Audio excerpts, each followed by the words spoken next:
The air on Station Omega-4 tasted like ozone and despair. It was a lost floating city on the edge of the galactic rim, a place where ships came to die and where morality was sold for spare parts. Elias Thorne was a man who belonged to the rust. He was 50 years old, human, and tired. His coveralls were stained with grease that no solvent could remove, and his hands were a map of scars earned from wrestling with fusion engines that didn't want to be fixed. He wasn't a soldier. He wasn't a hero. He was a mechanic who ran a small repair bay in the lower sectors. Cheap regulator coils. Fresh off a dead cruiser. A merchant with 4 arms shouted as Elias walked through the black market bazaar. Elias ignored him. He kept his head down, clutching a small bag of credits. His earnings from the last 3 months. He needed a hydroponic filter, or the air in his shop would turn toxic by the end of the week. The bazaar was crowded with species from 100 worlds.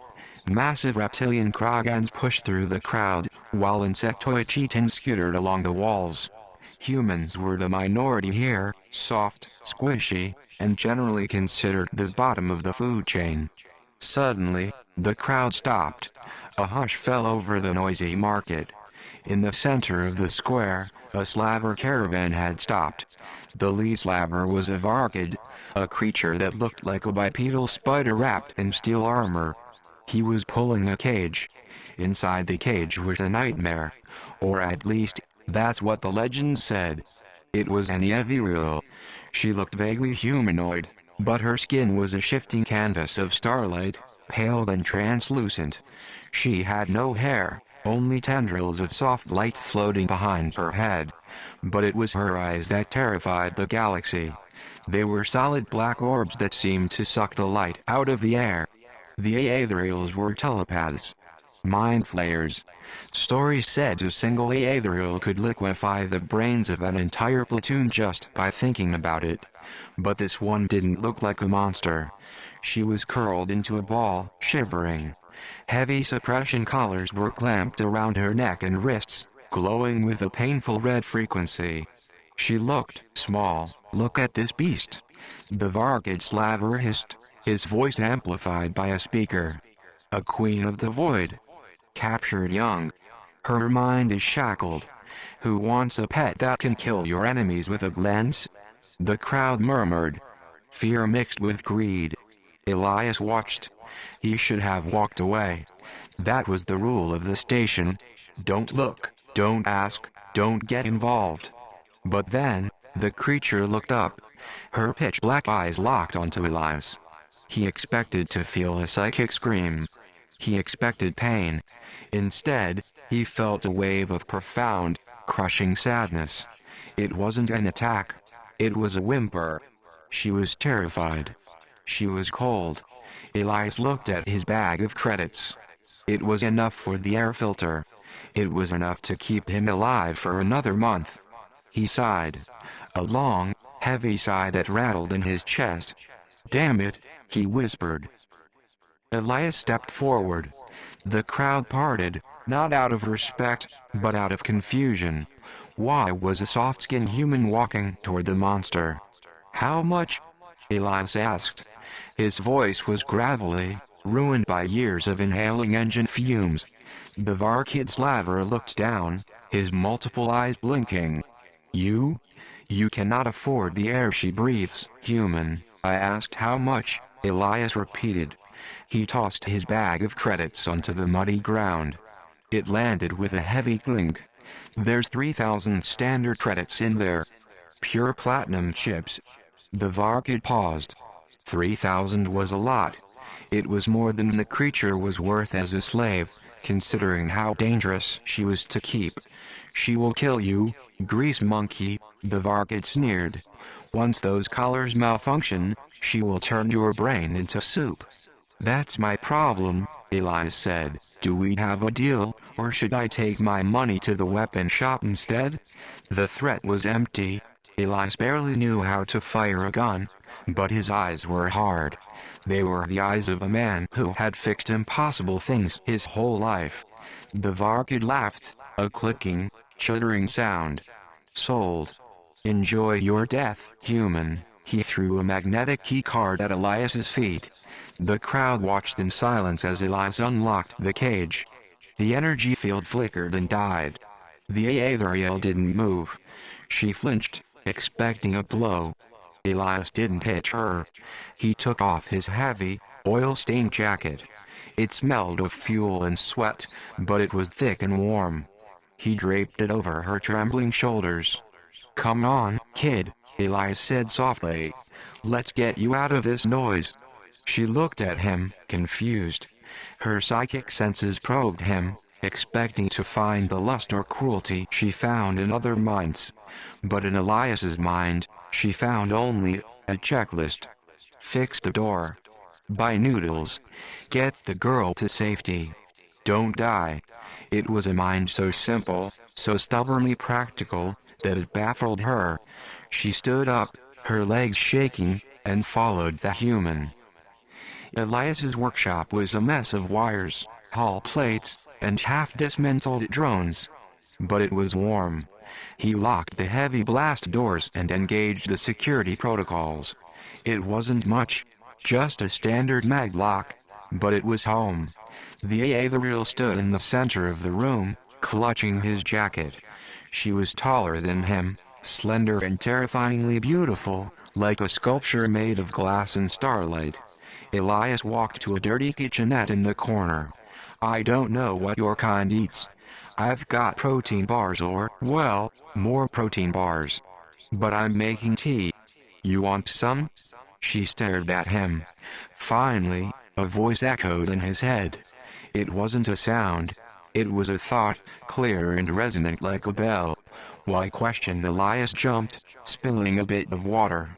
He rubbed his temple. "Look, if you're gonna do the spooky mind voice thing, keep the volume down. I've got a migraine." The creature tilted her head. "Less than why did you buy me? You are weak. You possess no weapons. You are a prey species. Greater than prey species? Thanks, that's great for my ego," Elias grumbled. He poured hot water into 2 chipped mugs. He handed one to her. She hesitated, then took it with long, slender fingers. The heat seemed to comfort her. "I bought you because I don't like bullies," Elias said, leaning against his workbench. "And you looked like you were having a really bad day. Less than I could kill you right now." "Greater than you could," Elias agreed calmly, sipping his tea. "But that would be rude, considering I just made you a drink." The Aetheriel stared at him. She had scanned the minds of warlords, kings, and assassins. They were all complicated, filled with ambition and fear. This human, he was just tired. And kind. It was a combination she had never encountered. "Less than my name is Elara, greater than," she projected. The thought felt softer now. "I'm Elias. Nice to meet you, Elara. Now, let me look at that collar. It's digging into your neck." He stepped closer with a small laser cutter. Elara stiffened. This was the moment. He would hurt her. But Elias worked with the precision of a master surgeon. He didn't look at her face. He looked at the mechanism. "Crappy Varkid engineering," he muttered. "Wiring is all wrong. Hold still." Snap. The collar fell to the floor. Instantly, the air in the room grew heavy. Gravity seemed to shift. Small tools began to float off the tables. Elara's power was returning. Her eyes glowed with a terrifying violet light. Elias didn't flinch. He just caught a floating wrench and put it back in his pocket. "Better?" he asked. Elara looked at her hands, feeling the cosmic energy flowing through her veins. She looked at the small, fragile human standing before her. He had released the monster. "Less than you are a fool, Elias Thorne." "Greater than," she said, but her mental voice was trembling with emotion. "Yeah, my ex-wife used to say the same thing." They came at midnight. A massive explosion rocked the workshop. The blast doors groaned as plasma fire hammered against them. Elias was thrown out of his cot. Alarms blared. They tracked the collar. Elias shouted, scrambling to his feet. He grabbed a heavy kinetic shotgun from under his workbench, a tool for welding, modified for crowd control. On the security monitors, Elias saw them. Not just the Varkit's laver, but a hit squad from the Syndicate. Heavily armored mercenaries. They wanted their prize back. "Open up, human," the Varkit's voice boomed over the intercom. "We know you unlocked her. Give us the weapon, and we will let you live." Elara stood in the middle of the room. Her light was pulsing erratically. She was still weak from months of torture. She couldn't fight an army. "Less than give me to them," greater than Elara projected. "Less than I am drained. I cannot protect you. If you surrender me, they will leave." Greater than Elias racked the slide of his shotgun. Click-clack. "No," Elias said. "Less than why? You will die. You are biological sludge compared to them." Greater than Elias turned to her. His face was smeared with soot, but he was smiling. A grim, stubborn human smile. "Listen, kid. Humans, we aren't strong like Krogan. We aren't psychic like you. We break easy." He walked to the door, positioning himself behind a heavy crate of engine parts. "But we have this really stupid trait. Once we decide someone is pack, we don't give them up. It's called being stubborn." The blast doors blew open. Smoke poured in. "Get behind me," Elias roared. The mercenaries stormed in. Laser fire lit up the dark workshop. Elias fired back. His shotgun roared like a cannon, sending slugs of superheated metal downrange. A mercenary went down. Then another. But there were too many of them. A plasma bolt clipped Elias's shoulder, spinning him around. He grunted, falling to one knee. Another shot hit his thigh. He collapsed, blood pooling on the oily floor. "Elias!" Elara screamed. An audible scream this time, not telepathic. The Varkit captain stepped over Elias's broken body. He aimed his rifle at Elias's head. "Stupid monkey," the Varkit spat. "Did you really think you could play hero?" Elias coughed, blood bubbling on his lips. He looked up, his vision blurring. He looked at Elara, who was pressed against the back wall, terrified. "Run," Elias wheezed. "Run, Elara." He tried to lift his gun again. His fingers were broken. He couldn't lift it. But he tried. He kept trying. Elara watched him. She watched this fragile creature, this bag of water and calcium, trying to fight a war machine with broken hands. She had seen empires burn. She had seen stars die. But she had never seen anything as bright as the soul of this dying mechanic. Something inside her snapped. The fear vanished. It was replaced by a cold, white-hot rage. They hurt him. They hurt my human. The air in the workshop dropped to absolute zero. Frost instantly covered the walls. The Varkit captain paused, his spider sense tingling. He looked up. Elara was floating. Her skin was no longer pale starlight. It was a blinding, burning white. The shadows in the room began to scream. "Kneel." The command wasn't spoken. It was hammered into the fabric of reality. Every mercenary in the room dropped to the ground as gravity increased tenfold. Their armor began to crumple like tinfoil. Bones snapped. The Varkit captain tried to scream, but the air had been sucked out of his lungs. Elara raised a hand. The mercenaries were lifted into the air, suspended by invisible tendrils of power. "Less than you dared to touch him," greater than Elara's voice echoed, shaking the entire space station.